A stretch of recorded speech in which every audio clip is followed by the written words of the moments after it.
Ken McCleod, I'm happy to have you on the Mechanics of Transportation and on Ian Stewart Cycles YouTube channel, which is just launching. Let's just start with the basics. Tell me your full name and title there and what you do. Yeah, my full name is Ken McCleod. I'm the policy director for the League of American Bicyclists, which means amongst our staff of about 16 people, I am responsible for our bicycle-friendly state program, our work on the benchmarking project on bicycling and walking, which is through a website called data.bikeleague.org. I work very closely with our Deputy Executive Director, Karen Whitaker, who is our registered lobbyist who works with Congress. So I'll do a lot of work to help her and also directly interface with federal agencies like the National Highway Traffic Safety Administration and Federal Highway Administration. And how long have you guys been doing this? So we were first founded in 1880, and we existed for maybe 20, 30 years in that initial form. We went semi-dormant through the 1950s, where there was like a dedicated core of people who like kept the organization kind of going. And then we were really refounded, I think, in 1965 in Chicago, actually. And then we have been continuously operating since that time in various capacities. I think we were in Baltimore until the 1990s and then moved to DC and have been in DC since then. We just did our, I think, 25th annual National Bike Summit this year. So that's been a really important event for us over the last quarter century. And it's all about advocating for better bicycle laws and safer streets for everyone, not just bicyclists, but pedestrians, but mostly bicyclists, correct? Yeah, I mean, we are the League of American Bicyclists. When we were formed in 1880, we're the League of American Wheelmen, because that was the terminology at the time. And we get occasional questions about unicyclists, since we are the bicyclist organization.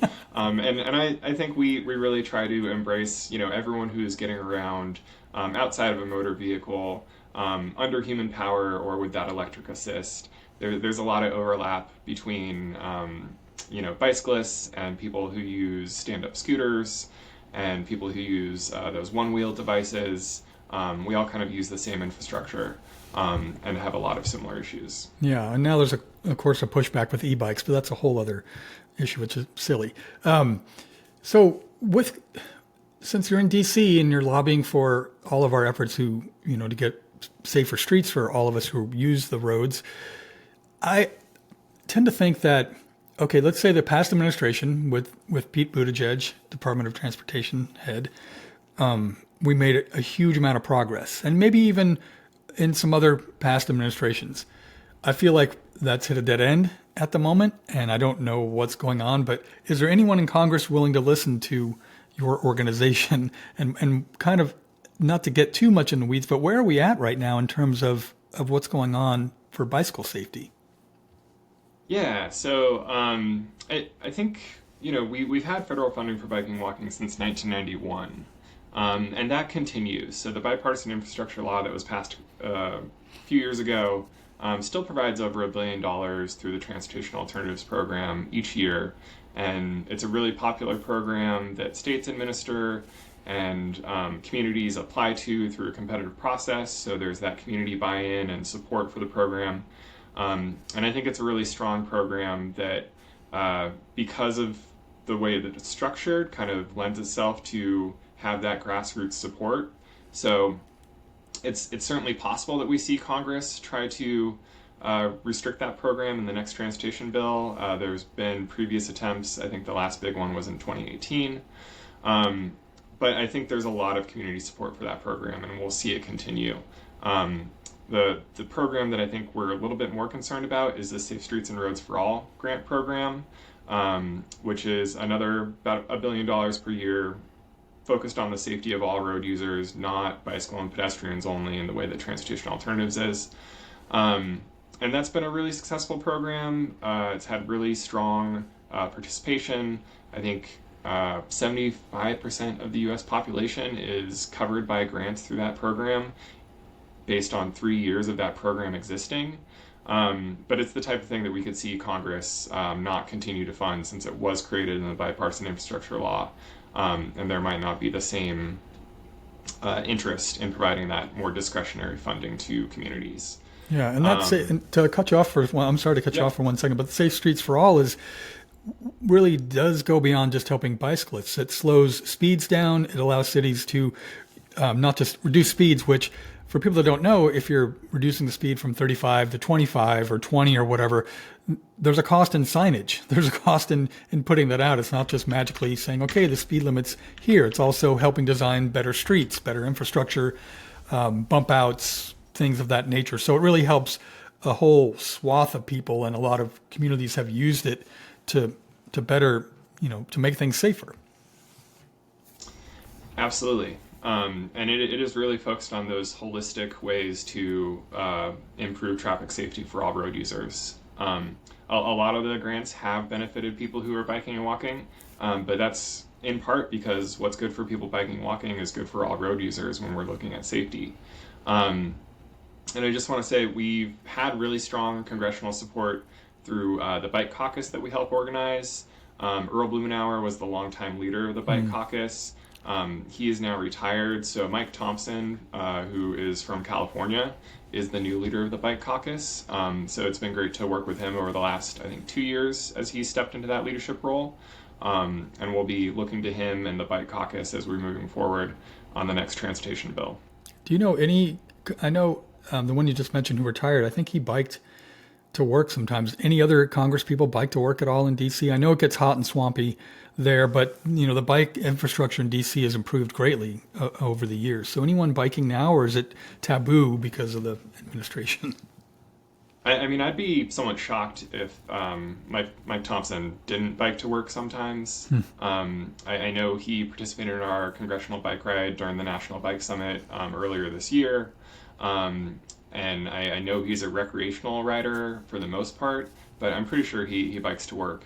And the investments in bike infrastructure in DC have really been great for Congress generally, because there's a lot of young staffers, and many of them bike to work because it's so convenient and safe and such a good experience in DC. So there's often, regardless of the office, regardless of the politics of the offices, there are people in those offices who bike and understand the benefits of bike infrastructure. I think it's a really great example when we could get officials and staffers in government to actually bike to work, to show people how convenient it is and how accessible it can be when the infrastructure is there. I'm thinking of the Boston mayor, who also advocates for biking, and there's a few other governors and other officials across the region who do that. It's such a great way to showcase that biking is important, because I feel like right now people who bike in general are getting more pushback than in the past years. And so I feel like, again, taking a step back, it's getting, oh, we don't want bike lanes, we don't want this and that. So are you guys finding it harder to re-educate people on why this is important? There are definitely some headwinds right now for bicycling and advocating for bicycling. We're hearing a lot about the user pays principle at the federal level, which is the idea that people who pay gas tax should get all the benefits of transportation investment, despite the fact that for about a decade, about 30% of federal funding for transportation has been general funds that we all pay into, and that 2% that goes to biking and walking is a lot less than 30%. So the people who pay the gas tax are kind of being subsidized by all of us right now. But it is harder, and it's frustrating because National Highway Traffic Safety Administration came out with their 2023 fatality numbers. 1,166 bicyclists were killed on our roadways in the United States. That's the highest reported ever since they've been reporting fatality figures since 1975. There's been 4 years with over 1,000 deaths since 1975. 3 of them are the most recent years, including the preliminary estimate for 2024. So we have this real crisis of bicyclist safety. At the same time, we're seeing, federal lawmakers federal officials really push back on having any responsibility for bicyclist safety. So it's definitely a challenging time. I really feel too with those numbers, because you have the overall traffic numbers, which I think they like to highlight as, oh, it's gone down since the pandemic. It shot up after the pandemic and then it went, back down. And so they kind of highlight those numbers. But when you break out bicyclists, it's shocking that it's so many, especially when there's been such advancements in infrastructure improvements. So what is your organization doing to try to help reduce those numbers and get the word out that, hey, we're still here and we still need to be safe? Yeah, I mean, we are still trying to push people to apply for the Safe Streets and Roads for All grant program. It's open right now. The deadline is June 26th at 5 p.m. Eastern Time. So that's still a great opportunity for communities to address their traffic safety issues and include bikes, even if for this administration the best practice might not be to center bikes in their application. You can still improve safety for bicyclists without necessarily talking about it throughout your application. And we are looking to that next transportation bill where there's the opportunity to at least maintain funding for biking and walking safety. We'd love to increase it. We'd love to make sure that the priorities of our transportation investment are really on improving safety and not just creating more capacity for motor vehicles, but really making sure that all of us are safe when we take our transportation journeys. And then we do our Bicycle Friendly America program, which we do a state ranking. Our last one just came out in December 2024. We'll do another one in 2026. We give awards to communities, universities, and businesses that are trying to improve their bicycling. So we kind of try to meet people where they're at and guide them towards investing more in safer bike infrastructure. And just kind of hope that people make those investments, see the benefits. We know a lot of people bike, even if the data doesn't necessarily show a lot of people bike commute. But it's consistently one of the top 5 outdoor activities. There's data out there saying that like a third of Americans will get on a bike at least once a year. So there are people that sometimes talk about bicycling as being this odd thing that like less than 1% of people do, which is true of bike commuting according to census data. But there's also the fact that biking is a broadly popular thing that most people in America do every single year. Right, and it's if you build it, they will come. So people aren't biking, we know, because they don't feel safe. Where I live in Chesterfield County, there's a 45 mile an hour, and I could use air quotes for that, a 4-lane strode, which is, a major road that has a bike paint. It's a bike lane. I ride it because I'm okay with riding it, but not everyone's going to get on there. And I see other people commuting and walking because there's no infrastructure. And I think more would do it if they feel safe.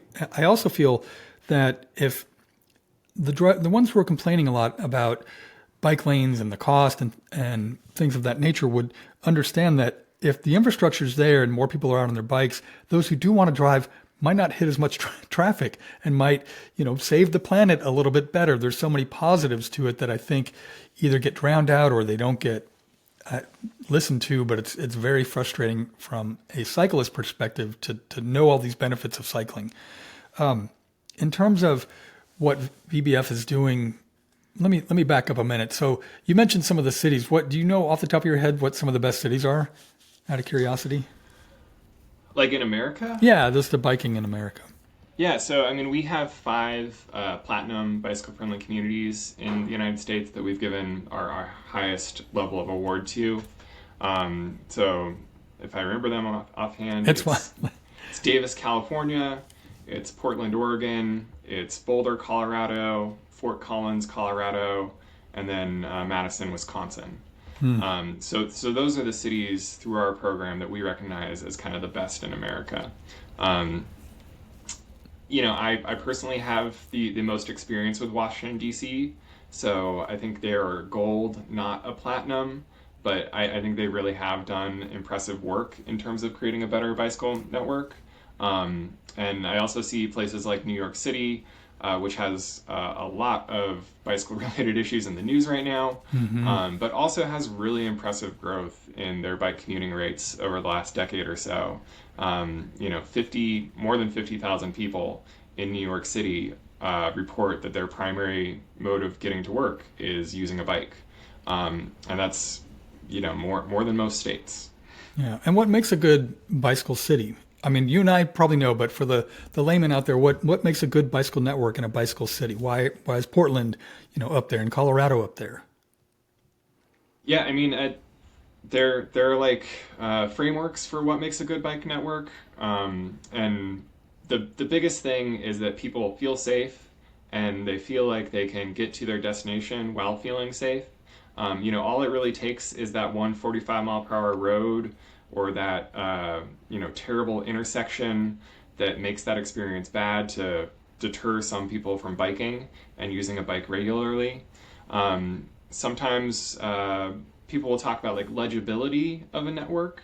Like, are you able to follow the bike paths, the bike lanes? Do they all kind of fit together? Or do you find yourself at an intersection where you all of a sudden don't know where to go or no longer feel safe because the bike lane is ended or the path is ended?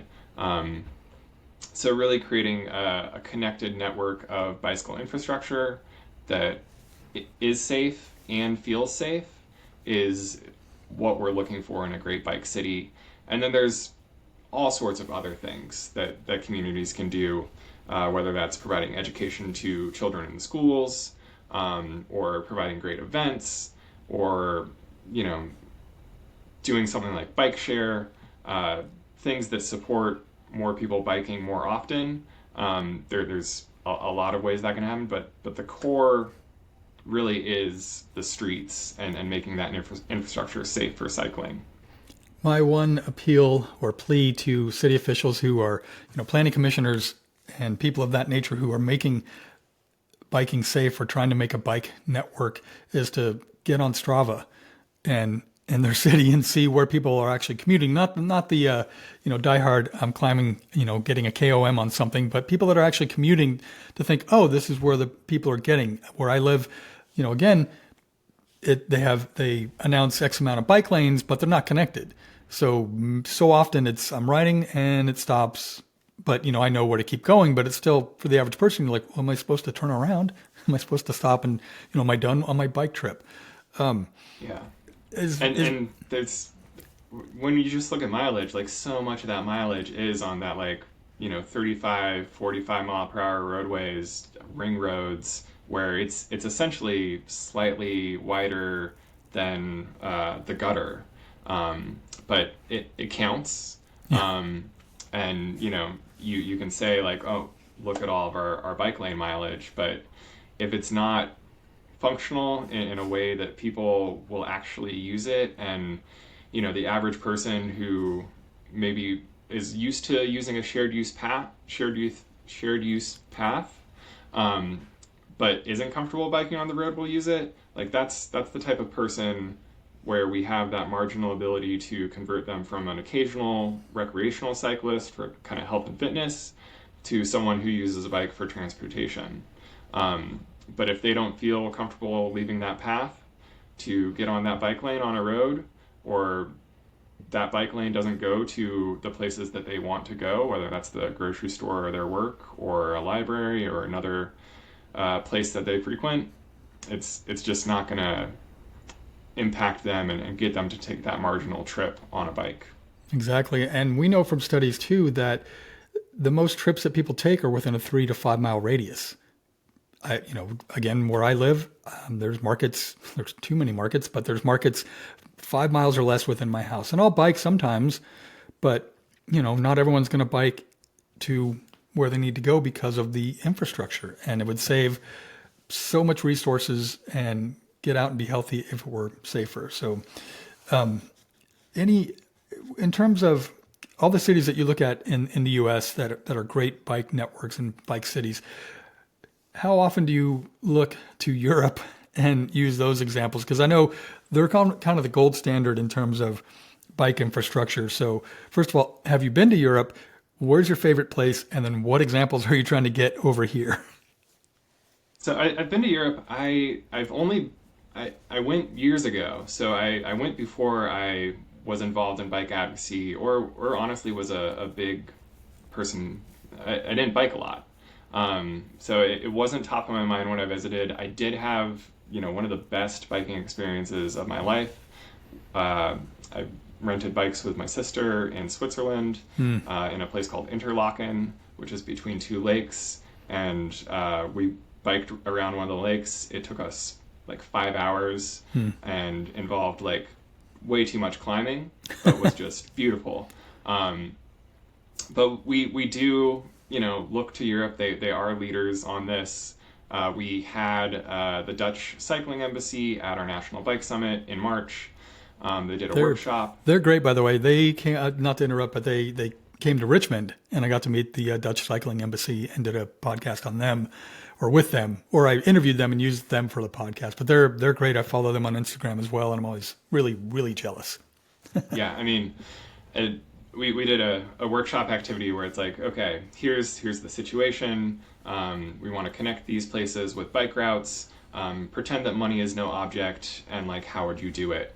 And then everyone gave like their solutions, and then they said like, here's what we did, and like it was very close to our money is no object designs, which is I feel like somewhat rare in the United States, but felt like standard practice for them. Yeah, I feel like when they do come, and because they tour around different cities to help do exactly what you mentioned, I feel like when they do come to a city, they probably shake their head and go, oh, good Lord. Before I let you go, I do want to ask you a fun question. If I had a superpower, my superpower, and this is how dorky I am, when I bike around, I would love to point, wiggle my nose, bewitch style, and say, oh, there's a multi-use path there. There's a safe bike lane there. Oh, there's a path that goes underneath all the power lines, directly cutting through whatever. Oh, there's a sidewalk. If you had a superpower, what would your superpower be? I mean, if I could just make cycling infrastructure appear, that would be great. I have 5 bikes. One is an e-bike. It always feels a little bit like a superpower when I take it out. Like if I'm exploring a new area of my community and I know that I'm going to be on some less good roads where I maybe want that little burst of acceleration, I'll grab the e-bike over some of my other bikes. And there's so often times where like, if you can just take a dead end and make that little connection to the next neighborhood, or a parking lot to a side street, like there's so many little places where if you just had a connection for humans, you could avoid those major roads. You could open up, routes that feel safer for people. So I'd take that superpower of that little bit of imminent domain to just connect low stress places to each other, that already exist and people already use. But so often it takes being a dedicated cyclist, it takes exploring your community and connecting with the cycling community to know where those lower stress routes through neighborhoods are, or those alternatives to those 35, 45 mile per hour arterial roadways. There's so much local knowledge that is required of cyclists in the United States. So it'd be great if, maybe the superpower is that everyone just has that knowledge of how to get around by bike in their community, which is a learned skill. Yeah, no, it definitely is. I feel the same way. I get frustrated when I'm biking that if there's a cut through that I know about and suddenly it becomes the cut through for all the cars, I'm like, no, I'm on this one because I'm trying to avoid you on the turnpike that I can't go on. I agree. I agree with that. And I know, people who drive will complain about cut through vehicle traffic. So, I think we have some commonality that we can build upon on those alternative routes. But people might kind of hold that I don't like people driving through my neighborhood, but also I am skeptical of restrictions that make it less likely for people to drive through my neighborhood, and would make it a better bike boulevard or neighborhood bikeway. So that's just an issue we have to face to kind of make networks work and kind of work with our neighbors and work with our communities to make our bike networks better. Yeah. Well, Ken McCleod of VBF, I really appreciate you coming on the Mechanics of Transportation and Ian Stewart Cycles. And I want to thank you for everything that you guys do for advocating for bicycles and safety out there. Yeah, thanks for having me.